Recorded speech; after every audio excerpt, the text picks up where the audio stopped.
क्या आपको पता है एक विशाल पर्वत कहलाए जाने वाला गोवर्धन पर्वत आज एक पहाड़ी बनकर के कैसे रह गया है? क्या आपको पता है गोवर्धन पर्वत की परिक्रमा कैसे करनी चाहिए? नहीं पता है तो आप सही जगह पर आए हो। इस वीडियो को पूरा देखो, आपको सब कुछ पता चल जाएगा।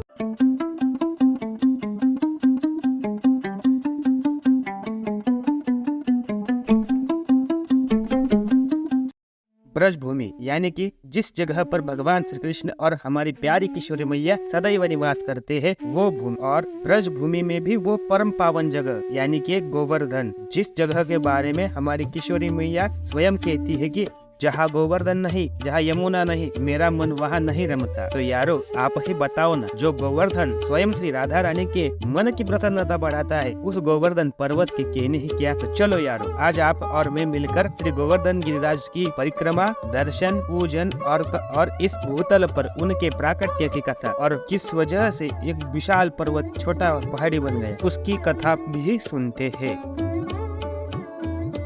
तो चलो चले गोवर्धन।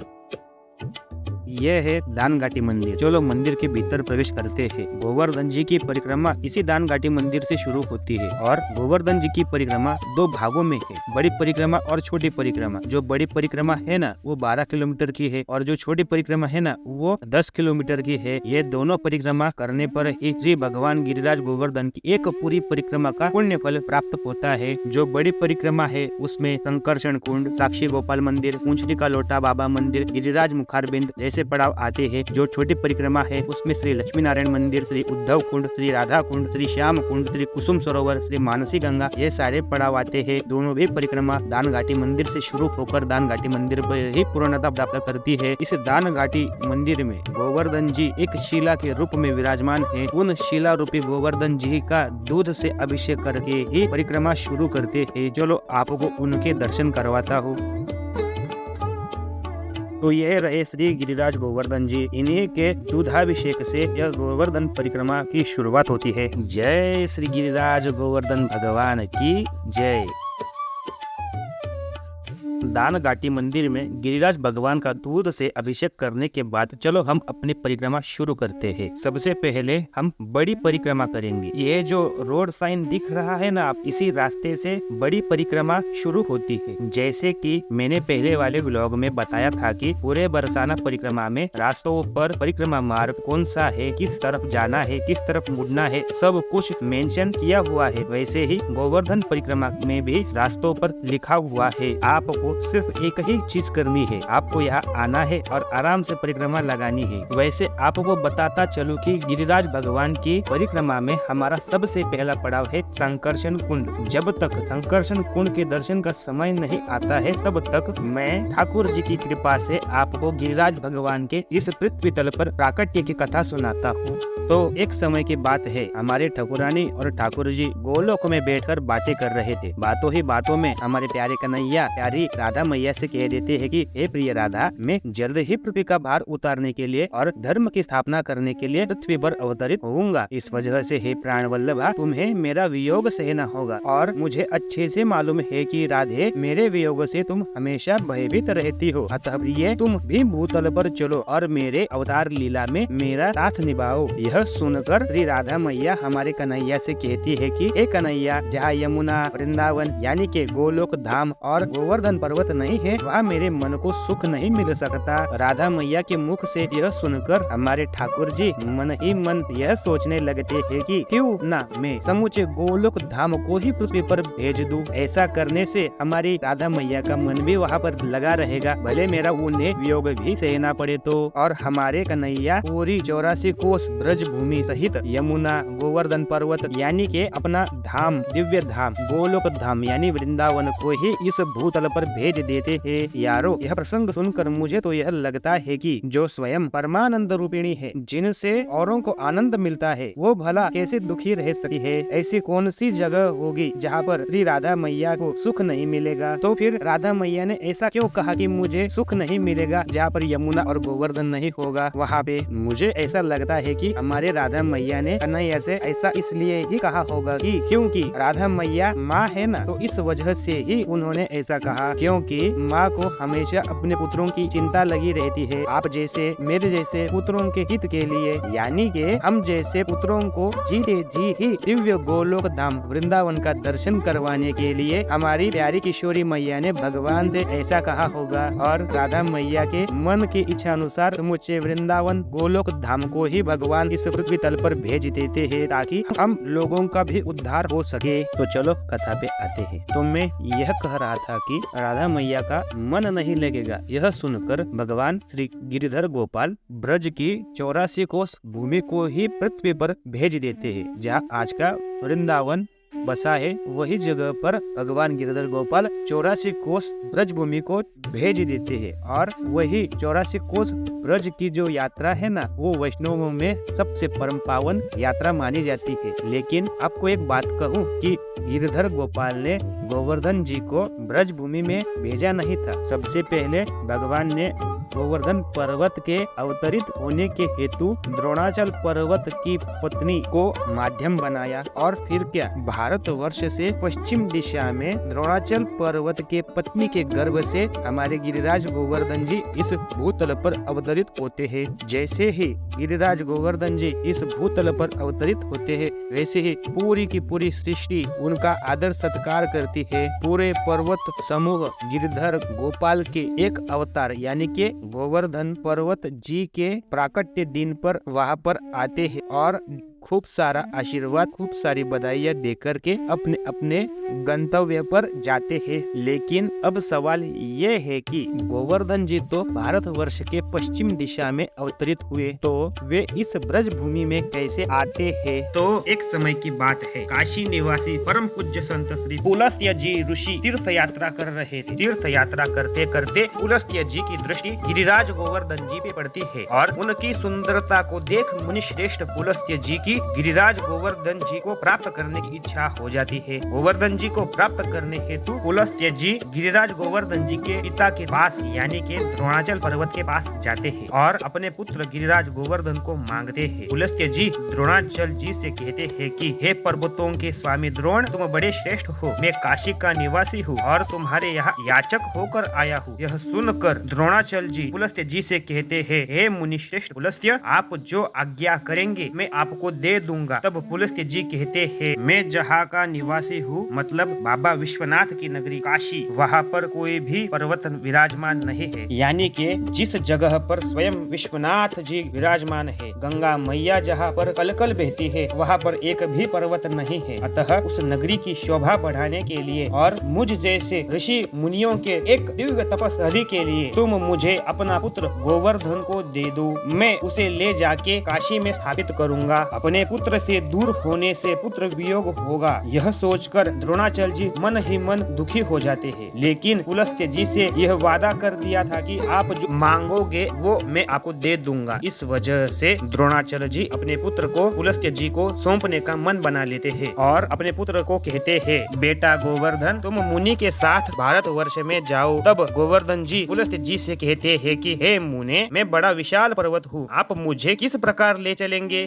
पुलस्त्य जी गोवर्धन जी से कहते हैं, बेटा तुम मेरे हाथ पर बैठकर सुख पूर्वक चले चलो। यह सुनने पर गोवर्धन जी पुलस्त्य जी से अपने प्रतिज्ञा के बारे में कहते हैं कि हे मुनिश्रेष्ठ पुलस्त्य, आप मुझे जहाँ कहीं भी भूमि पर रख देंगे वहाँ से मैं पुनः उत्थान नहीं करूँगा, वहाँ पर ही स्थापित हो जाऊंगा। इस वजह से जब तक आप काशी नहीं पहुँच जाते तब तक आप मुझे नीचे मत रखना। गोवर्धन जी की यह प्रतिज्ञा सुनकर पुलस्त्य जी भी प्रतिज्ञा ले लेते हैं कि मैं भी तुम्हें काशी आने तक कहीं पर भी नहीं रखूंगा। और फिर क्या, अपने पिता को प्रणाम करके गोवर्धन जी पुलस्त्य जी के हथेली पर आरूढ़ होकर के काशी की ओर प्रस्थान करते हैं। समय व्यतीत होता है, पुलस्त्य जी धीरे धीरे काशी की तरफ बढ़ते हैं और रास्ते में जो 84 कोस ब्रज भूमि को भगवान ने पृथ्वी पर भेजा था ना, वो 84 कोस ब्रज भूमि आ जाती है। जैसे ही पुलस्त्य जी ब्रज भूमि में प्रवेश करते हैं, वैसे ही गोवर्धन जी को अपना अतीत याद आ जाता है और गोवर्धन जी मन ही मन सोचने लगते हैं कि राधे कृष्ण राधे कृष्ण कृष्ण कृष्ण राधे राधे, राधे कृष्ण कृष्ण कृष्ण राधे राधे। उनका मन ऐसा चिंतन करने लगता है और सोचने लगता है कि यहाँ पर जल्द ही हमारे प्रभु और हमारे ठाकुरानी अवतरित होने वाली है और मुझे उनका सानिध्य प्राप्त करना है। और यह सोच कर मन ही मन निर्णय कर लेते हैं कि अब मुझे तो यहाँ से आगे बढ़ना ही नहीं है और पुलस्त्य जी के हथेली पर अपना भार बढ़ाने लगते। उसी वक्त पुलस्त्य जी को लघु शंका भी आती है और गोवर्धन जी अपना भार बढ़ाने लगते हैं उनके हथेली पर। इस वजह से पुलस्त्य जी अपनी प्रतिज्ञा को भूल कर उन्हें ब्रज भूमि में जिस जगह पर आज एक गोवर्धन पर्वत विराजमान है, जिस जगह पर मैं परिक्रमा लगा रहा हूँ, उसी जगह पर रख देते हैं। और फिर क्या, मुनिवर जब अपने लघु शंका से निवृत्त होकर पुनः आते हैं और गोवर्धन जी को उठाना चाहते हैं, तब गोवर्धन जी हिलते नहीं है।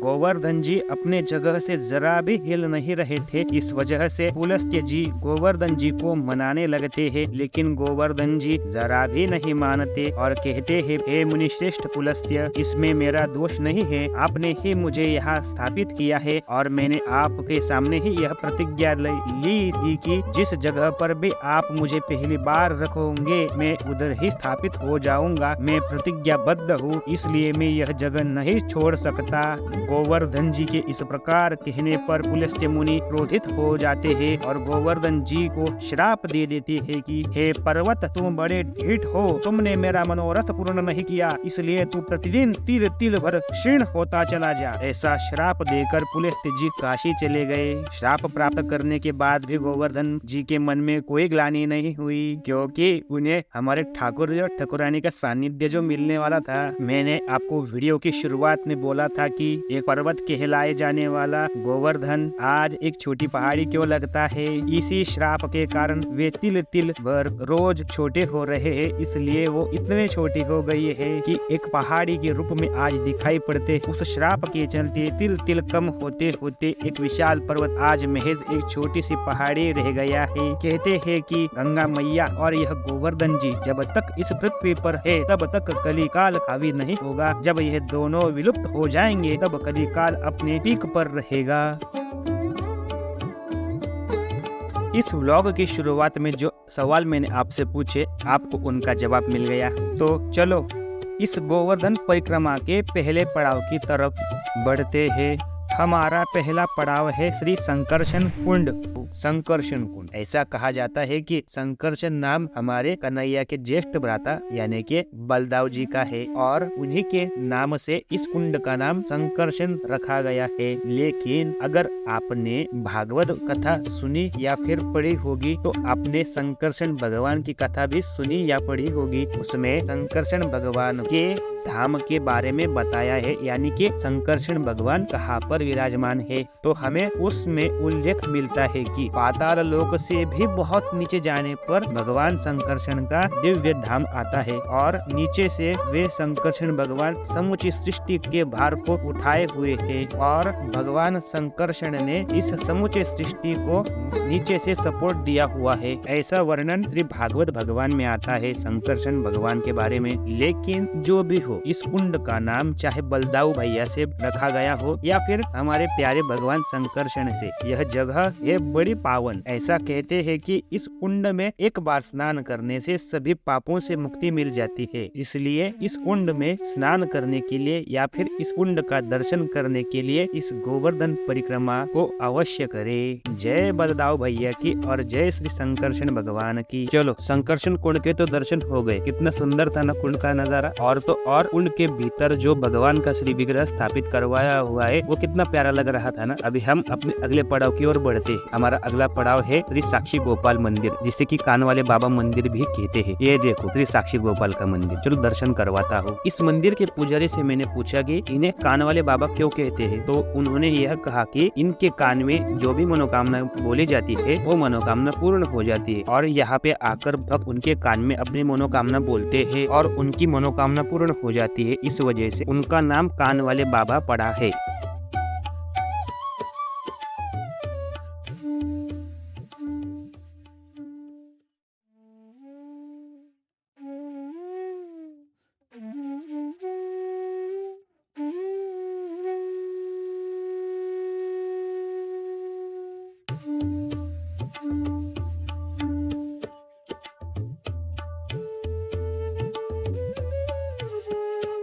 जय श्री साक्षी गोपाल भगवान की जय। चलो अगले पड़ाव की ओर बढ़ते हैं। हमारा अगला पड़ाव है पूंछड़ी का लोटा बाबा मंदिर। वैसे मैं आपको बता दूं कि समय बचाने के लिए मैंने अगले पड़ाव तक रिक्शा कर ली थी। अब जब तक लोठा जी का मंदिर नहीं आ जाता तब तक आपको लोठा जी के बारे में थोड़ी जानकारी देता हूँ। लोठा जी बड़े खाने पीने के शौकीन थे और पहलवान थे और हमारे कन्हैया के परम प्रिय सखा थे। ऐसा कहते हैं कि हमारे ठाकुर जी लोठा जी के साथ कुश्ती की प्रैक्टिस करते थे, लेकिन दोनों अच्छे दोस्त एक दूसरे से बिछड़ने लगते हैं। मतलब कि जब हमारे कन्हैया ब्रज को छोड़ के द्वारिका जाने वाले थे तब की ये बात है। अब कन्हैया द्वारिका जा रहे हैं, तब हमारे प्रिय कन्हैया अपने सखा से मिलने जाते हैं और मिलते ही पूज्य लोठा जी से ये कहते हैं कि प्रिय सखा चलो तुम भी मेरे साथ चलो, तुम्हारे बिना मेरा मन नहीं लगेगा वहाँ पे। तब लोठा जी कहते हैं कन्हैया से तुम जाओ कन्हैया, मुझे ब्रज बड़ा प्यारा है, लेकिन कन्हैया तुम चले जाओगे ना तब इस अपने प्यारे दोस्त को भूल मत जाना, मुझसे मिलने जरूर आना। तुम जब तक मुझसे मिलने नहीं आओगे तब तक मैं यहाँ पे भूखे प्यासे पेट ही तुम्हारी यहाँ पर राह देखूंगा। और तब से लोठा जी इस स्थान पर ही कन्हैया की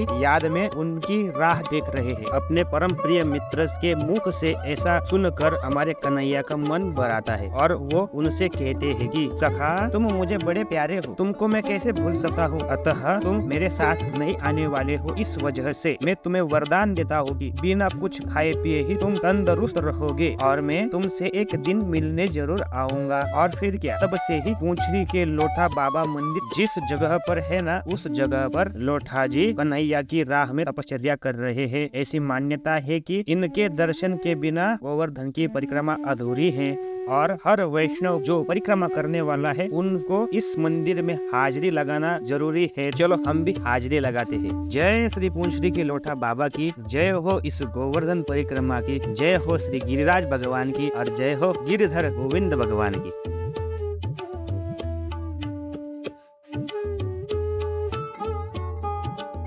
हमारा अगला पड़ाव है श्रीनाथ जी का मंदिर। श्रीनाथ जी के दर्शन का महत्व मैं आपको बताता हूँ।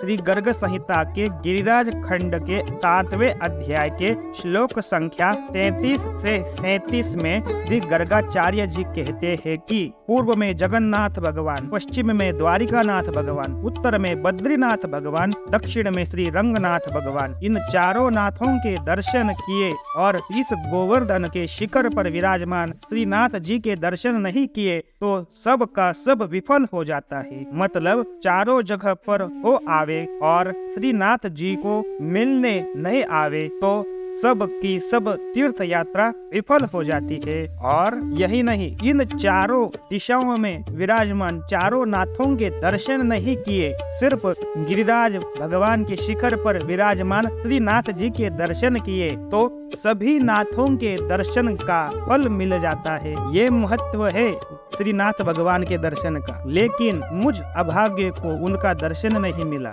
जब मैं इस वीडियो की स्क्रिप्ट बनाने के लिए रिसर्च कर रहा था ना, तब मुझे यह जानकारी मिली। अगर मुझे पहले से पता होता तो कुछ भी करके मैं इनके दर्शन अवश्य करता। समय बचाने के लिए मैंने रास्ते में पड़ने वाले नए बने श्रीनाथ जी मंदिर के दर्शन किए। वो दर्शन मैं आपको भी करा देता हूँ। लेकिन यारो, मैं आप लोगों से यह प्रार्थना करता हूँ कि गोवर्धन परिक्रमा करने को आप जब भी जाओगे तब श्रीनाथ भगवान के दर्शन अवश्य करना। जिस श्रीनाथ जी के मंदिर के दर्शन मैंने किए रास्ते में, उस मंदिर के दर्शन में आपको करवा देता हूँ। चलो जय श्रीनाथ भगवान की जय। चलो अगले पड़ाव की ओर बढ़ते हैं।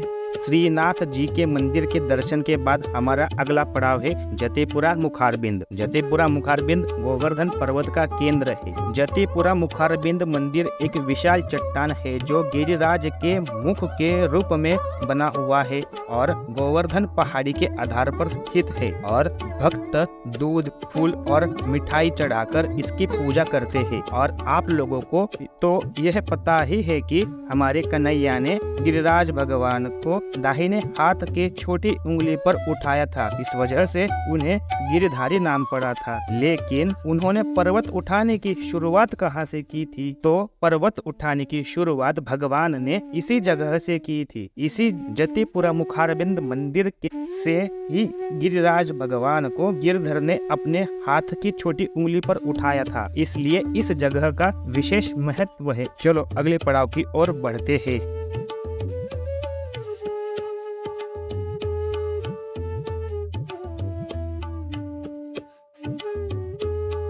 जतिपुरा मुखारविंद के दर्शन के बाद ही हमारे गिरिराज गोवर्धन भगवान की बड़ी परिक्रमा पूर्ण हो जाती है और जतिपुरा मुखारविंद के दर्शन के बाद ही हमारे गिरिराज गोवर्धन की छोटी परिक्रमा शुरू हो जाती है। हमारे इस छोटी परिक्रमा में लक्ष्मी नारायण मंदिर, उद्धव कुंड, राधा कुंड, श्याम कुंड, मानसी गंगा, कुसुम सरोवर ये पड़ाव आते हैं।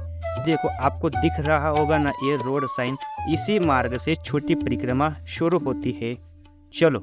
चले गिरिराज गोवर्धन भगवान के छोटी परिक्रमा का पहला पड़ाव यानी के श्री लक्ष्मी नारायण मंदिर के ओर बढ़ते हैं और उस मंदिर के दर्शन करते हैं।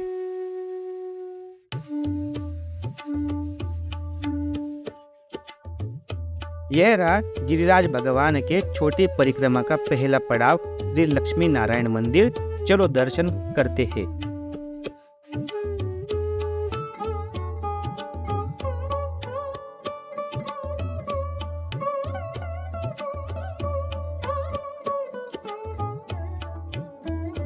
श्री लक्ष्मी नारायण भगवान की जय। चलो अपने अगले पड़ाव यानी कि उद्धव कुंड की ओर बढ़ते हैं।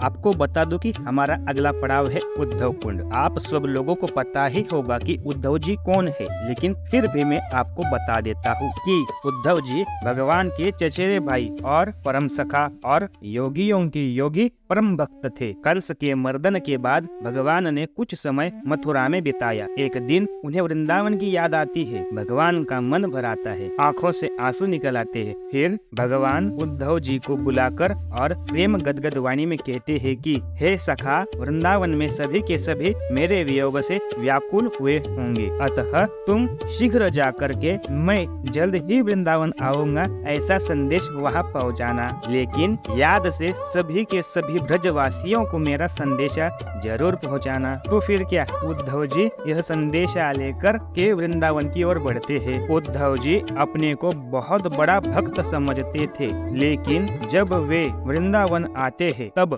गोप गोपियों का भगवान के प्रति भाव देखकर, प्रेम देखकर आश्चर्यचकित हो जाते हैं और मन ही मन यह सोचने लगते हैं कि इन ब्रजवासियों के प्रेम के आगे मेरी भक्ति कुछ भी नहीं है। जो इनका भगवान के प्रति समर्पण है वो देखकर मुझे श्रेष्ठ भक्ति क्या है वो पता चला। मैं अपने को यूं ही बहुत बड़ा भक्त समझता था, लेकिन गोप गोपियों ने मेरी आंखें खोल दी। ऐसा सोचते सोचते उद्धव जी भगवान से प्रार्थना करते हैं कि मुझे वृंदावन धाम बसा ले रसिया, ओ बसा ले रसिया, मीठी बांसुरी की ताल सुना दे रसिया। मतलब मुझे इस ब्रज में बसा दो कन्हैया, भले ही लता पताओं में बसाना, लेकिन बसाना जरूर। भगवान उद्धव जी की इच्छा पूर्ण करते हैं और कहते हैं कि इस कुंड के आसपास वो ब्रज के लता पता बन करके यहाँ पर आज भी और कल भी हमेशा ही रह रहे हैं। सच्ची भक्ति से भगवान का भजन अगर इस जगह पर किया जाए तो उद्धव जी आज भी यहाँ पर प्रकट होते हैं। इस उद्धव कुंड का भगवान के प्रपौत्र वज्रनाभ द्वारा निर्माण करवाया गया है ताकि द्वारिका की पटरानियों को कृष्ण वियोग से हुए दुख को थोड़ा कम कर सके। इस कुंड के आसपास वज्रनाभ और द्वारिका के पटरानियों ने मिलकर दिव्य नाम संकीर्तन किया था। तब इन्हीं लता पताओं से प्रकट होकर के उद्धव जी ने उन्हें दर्शन दिए थे। जब उद्धव जी आए हैं तो सखा तो अवश्य आएंगे, इसलिए भगवान और किशोरी मैया भी प्रकट हुए थे। सबको दर्शन देकर भगवान पुनः अंतर्धान हो जाते हैं। उद्धव कुंड से राधा कुंड की ओर बढ़ते हुए रास्ते में यह बड़ा सुंदर मंदिर आता है। इस मंदिर का नाम है ठाकुर श्री श्री कृष्ण चैतन्य महाप्रभु मंदिर। मंदिर बड़ा सुंदर है। इस मंदिर के बारे में मुझे कुछ खास मालूम नहीं है, लेकिन इस मंदिर के आर्किटेक्चर को देखकर मुझे एक चीज विशेष लगी। इस मंदिर को हमारे ठाकुर जी के 4 धाम में से एक धाम यानी के श्री जगन्नाथपुरी धाम के मंदिर की जैसा बनाया गया है। आप लोग ही देखो ना।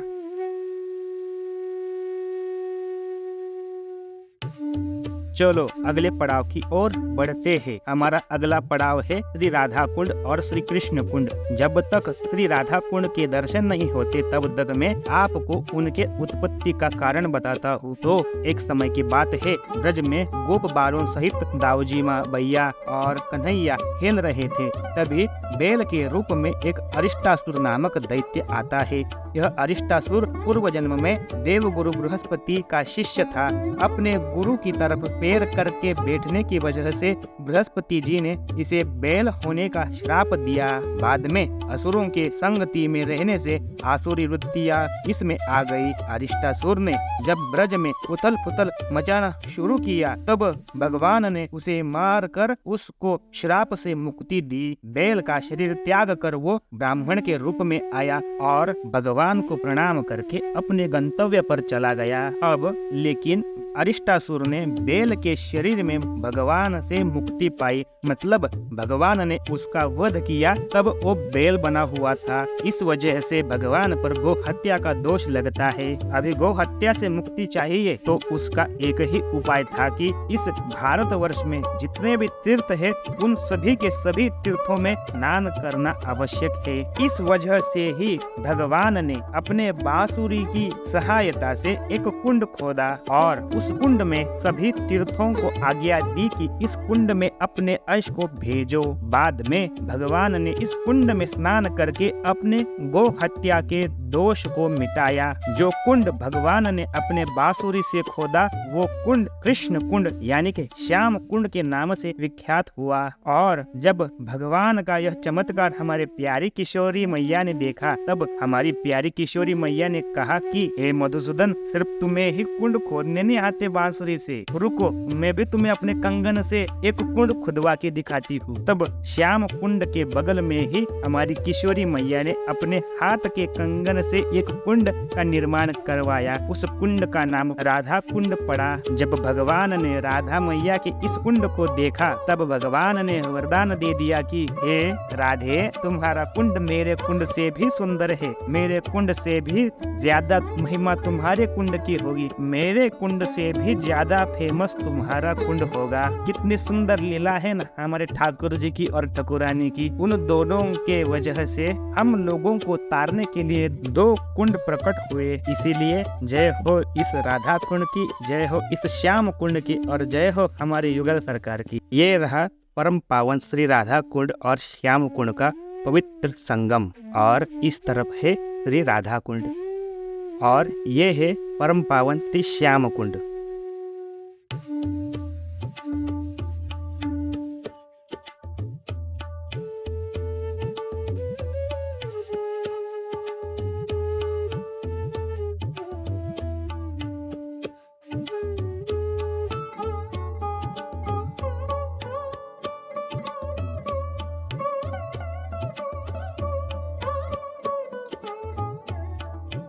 चलो हम अपने अगले पड़ाव की ओर बढ़ते हैं।